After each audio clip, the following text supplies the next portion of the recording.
আজকে কাজ করে উঠতে অনেক দেরি হয়ে গেছে, 5টা বেজে গেছে। তো জন্য ভালো আর শোবো না, যে শুলে আর ভালো লাগবে না। শুইনি বলবো না অবশ্য, এখানে এসেই সোফায় শুলাম। শুয়ে এখানে টিভি দেখছিলাম, জি5-এ তার কাটা একটা সিরিজ নতুন দিয়েছে, এইটা দেখছিলাম।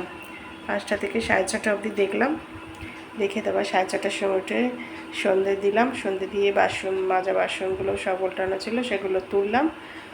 তুলে ঠাকুরকে শয়ন দিয়ে মানে পর্দাটা নামিয়ে দিয়ে এসে বললাম না কী করবো, করে বসে সিনেমাও দেখি, আটাটাও মেখে ফেলি বলে দেবো। আটাটাও মাখা হয়ে গেল।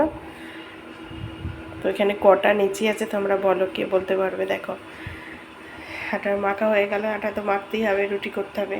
কালকে রাত্রি জানো তো রান্না করিনি, আর একদমই শরীরটা বইছিল না।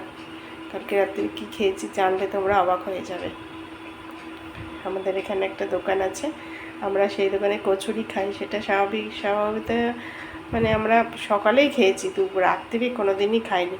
তো আমার ছেলেকে বললাম, তুই বাবু তাহলে যে কচুরি নিয়ে একটু, আর মিষ্টি নিয়ে, পান্তুয়া নিয়ে। আর পান্তুয়া খেতে আমি আর আমার ছেলে খুব ভালোবাসি।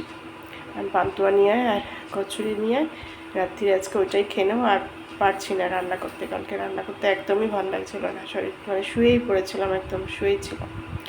তারপরে ছেলে আনলো 9টার সময় নিয়ে এলো, আমরা আবার 10টার সময় উঠলাম, উঠে গরম করে খেলাম।